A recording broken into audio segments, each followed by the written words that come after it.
Would you look at that? It's 2023 and not a minute too soon, because man, I want to talk about some films. Nothing from the start of 2023, because let's be honest, if it comes out this early, it's probably a steaming pile of monkey.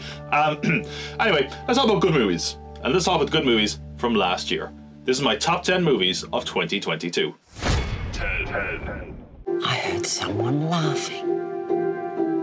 I looked around, and there he was, looking up at me, laughing. Laughing at my pain. Starting with Nitram, this was a small Australian film about the Port Arthur massacre, which was a shooting that led to massive reforms in the gun laws in the country. And I think this came out in Australia and a few other countries in 2021. It came to Ireland in 2022, and that's how I saw it. It's a film that so easily could have been very trashy and exploitative. A lot of lesser films like this would kind of focus on the shooting, but really the shooting itself is almost incidental. And instead we get a kind of a portrayal of mental health and how someone like this can kind of fall through the cracks. And not in a way of redeeming the person involved, but instead just making it realise that look how easy this could happen and could probably happen again. I have to give credit to Caleb Landry-Jones' performance in the lead.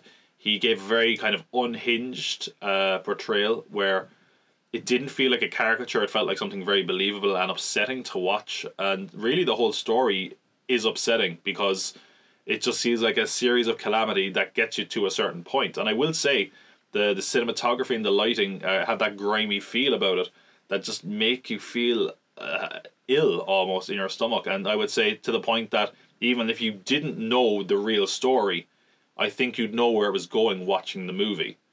And it did something that was quite tricky and took a film that could have been very, very hard to make and walk that line and managed to make something I thought was quite insightful and thought-provoking.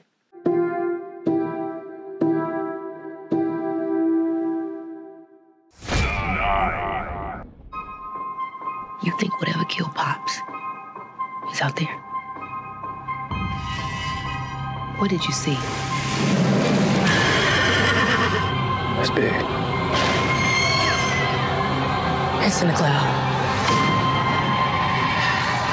Nope is a film that got a bit of a mixed reaction this year. People said it was Jordan Peele's worst film. I actually think it might be his second best, or maybe even my favourite. I just thought what was really impressive with this was it had such a scale compared to his other ones. Like, it felt like a blockbuster without diluting his style or his vision.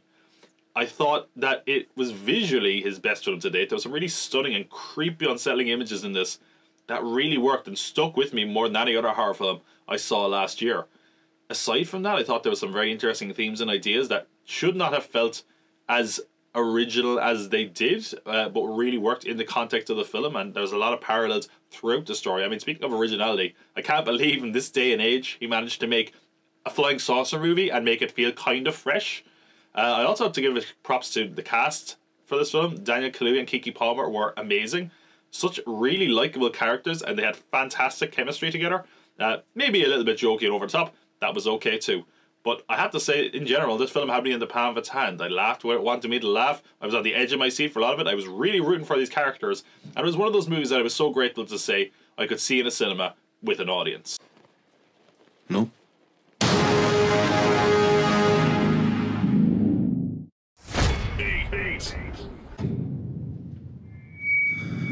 Get a haircut, buttercup!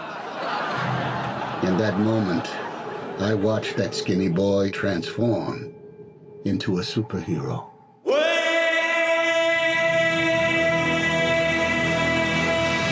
This film had so much going against it for me. I generally don't like Baz Luhrmann films. I'm not especially a fan of Elvis, and music biopics I think are generally pretty trite and overdone.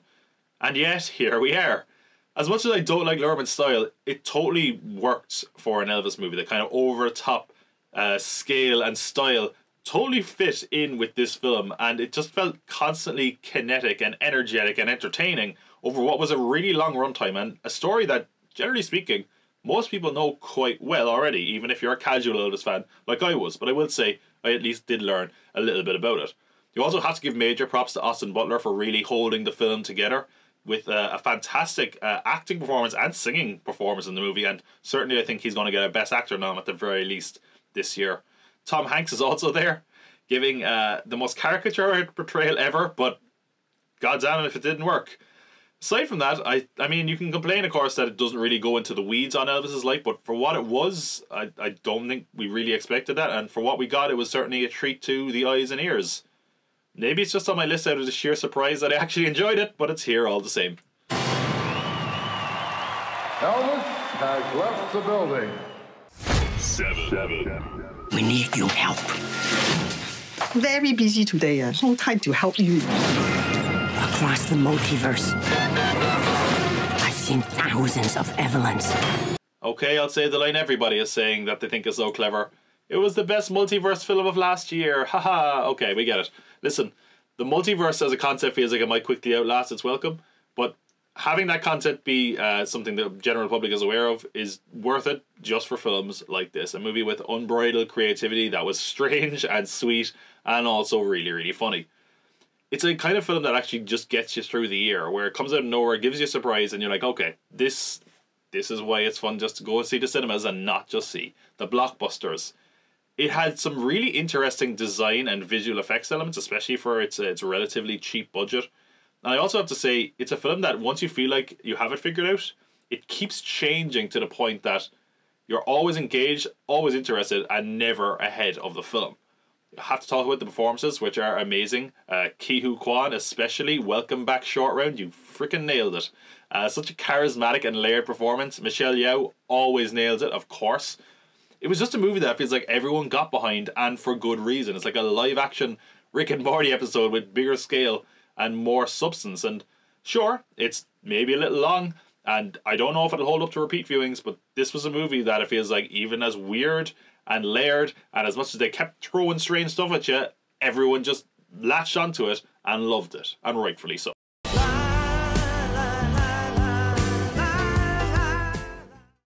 6. Ja, hvis du glad i meg, hvis du elsker meg, så da fikser vi alt det andre. Ja, jeg elsker deg. Men jeg elsker deg ikke. I should probably be upset that this movie took the name of my autobiography, but I'm certainly not going to be one of the people who was upset it got a Best Original Screenplay nomination, because it absolutely deserves it, as unexpected as it was. I love the story for this. It's following a girl called Julie in a 4-year period in her life where it feels like she maybe isn't happy the direction her life is heading in, and also feels powerless to stop it at times.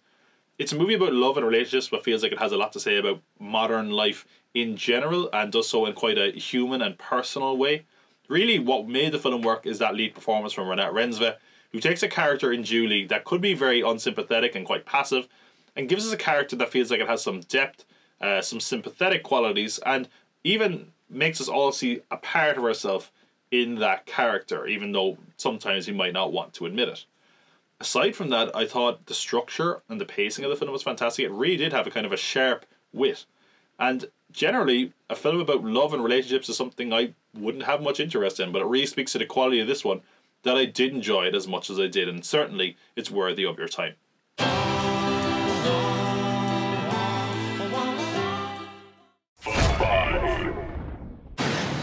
Here we go. In 3, 2, 1.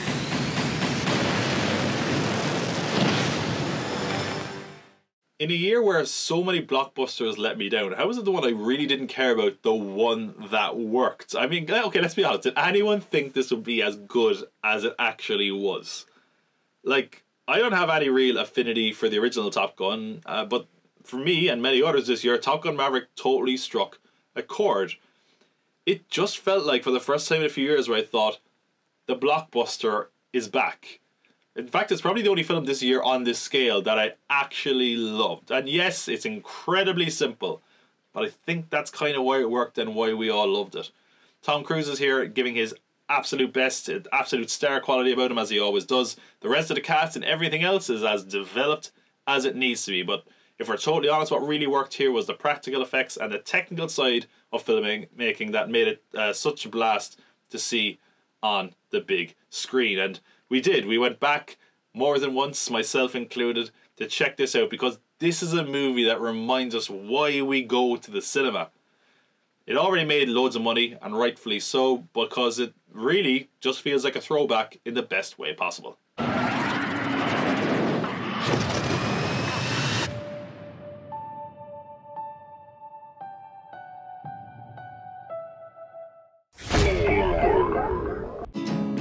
Have you been rowing? Have you been rowing? Have we been rowing? Well, you are rowing. It does look like we're rowing. Strange to say, this might actually have under-delivered for me, only because anytime a film like this comes out in Ireland, it's all anyone talks about and everyone loves it, and maybe that coloured my opinion a little bit. But even any reservations I have aside, it's one of the best films of the year. I mean, Colin Farrell and Brendan Gleeson are amazing in this. They have such fantastic chemistry as always.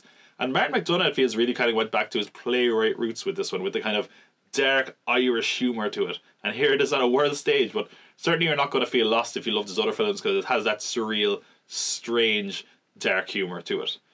Aside from that, the music and the score I thought were really good. I don't think that's getting enough attention as it deserves, because it really suits the film well, and it sets a great mood.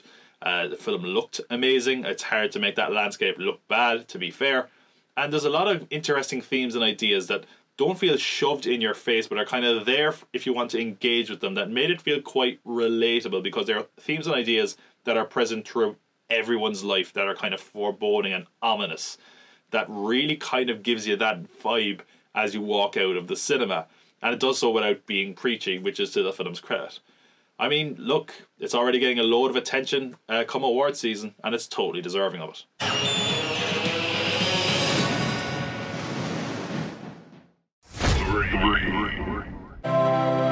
In this family, it's the scientists versus the artists.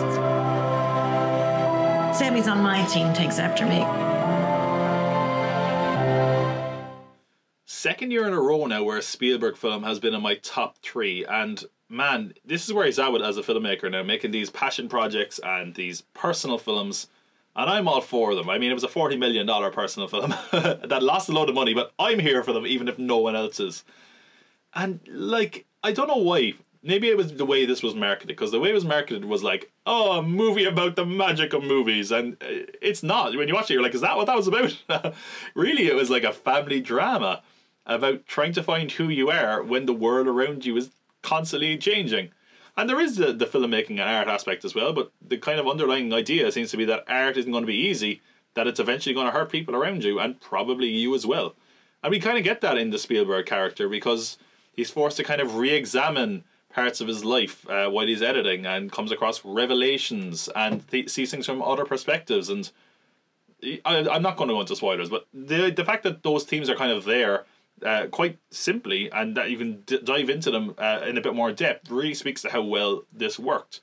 Aside from that, what also really worked is the look of the film. I thought Spielberg has really something you take for granted, which you can make the simplest shot look incredibly impressive. I thought the film looked amazing. I think he gave us one of the most iconic shots of the year, with the child projecting a film onto his hands. And yes, it's very on the nose, but it's pretty good, let's be honest.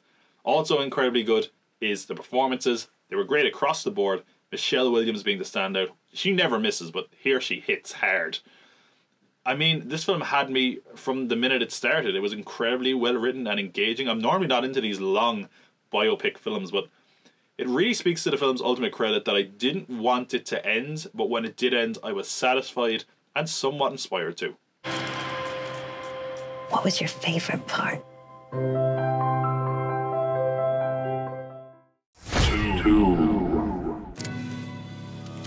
You know, I want you to know that you can talk to me about anything as you get older, you know?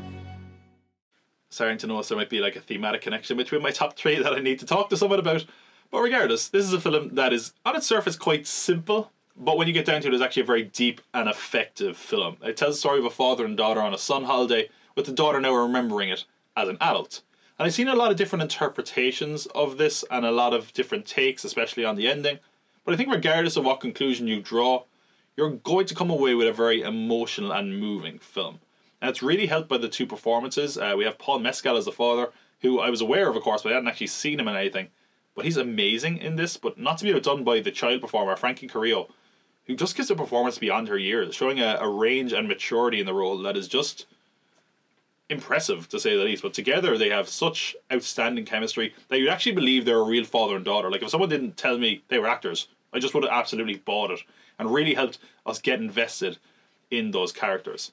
It's also the debut, feature debut, of Charlotte Wells as a writer and a director, who's given us what really feels like a slice of her soul, a very, very personal film that is also just has a lot of heart and maturity to it. And for a first-time feature director, you're like, it's so impressively shot, very interestingly done. I mean, I don't know how you write a script like this, but I'm glad you do, because this film itself is just an absolute statement from her as a filmmaker.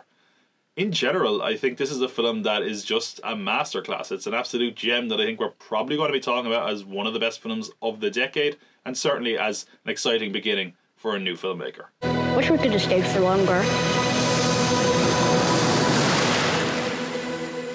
Me too.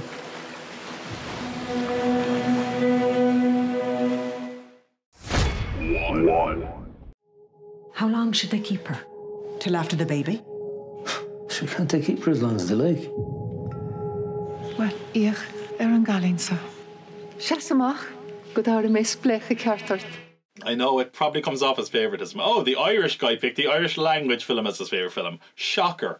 But I challenge anyone to watch this film and not come away with something having watched it. I mean, at its core, it's a very simple story, and even on paper, it maybe isn't the easiest sell either, because it is very simple. It is a story of a girl who is sent to her relatives and essentially experienced love for the first time.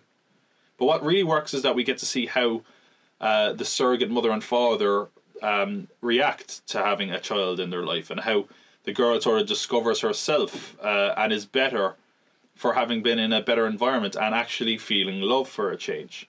And it's just a very human, very poignant story dealing with themes we can all relate to, like grief and love and even trauma to a certain degree. And it just really worked well. It's naturally shot. It's not a film that has a lot of visual flourishes. It does that to focus on the story, but also make it feel real. And it does feel like a very real film. Like, maybe it's the fact that I'm Irish, but I've met a lot of people like this, and it just feels like a story that could happen.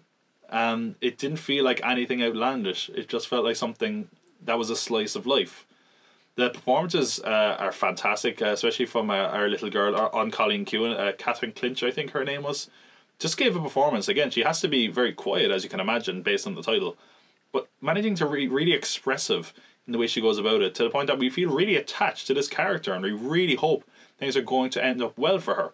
And she's also helped, of course, by the other two adults in the film to bounce off of, who are also fantastic in the film. It's directed by Colin Barrade, who hopefully will have a long career after this, because he certainly deserves it, because this was an excellent film. And it should also be said, it's getting a lot of hype now in Ireland because, you know, I mean, well, comparatively, it's done fantastic for what it is, but it's also on the short list for the Best International Feature at the Oscars. Maybe it'll go through, maybe it won't. But what is interesting is, divorced from that context, I kind of saw this before I really know what it was, before everyone was kind of talking it up. I saw it a few weeks before a general release, I think, with the director in attendance at a kind of a preview screening. And no, I've gone to a few of these, and it's always the case that regardless of the quality of the film, everyone applauds very loud, regardless of whether it's good or not. And when this film ended, there was silence. And it wasn't because the film wasn't worthy of applause, it was because you could tell people needed to let it sink in. Like, it kind of hit them different. I actually heard a few people kind of sniffling, you know, and maybe they were on drugs, but I'm pretty sure they were sad. But it was a film that it just took a minute, and then everyone broke into applause. And I think that's what I can say about this film, is that I saw this in the first half of the year, and I waited the whole year to find another film that would topple it. And Aftersun admittedly came very, very close, but I don't think any film stayed with me in my head and my heart as much as on Colleen Keown. And that's why The Quiet Girl on Colleen Keown was my favourite film of 2022. Ní gá dut é rud a rá, chuoine gur sin a gcónaí. Is omí duine nár thógann deis a bhéala chamad dúnta, is a chail móra an dá bhar.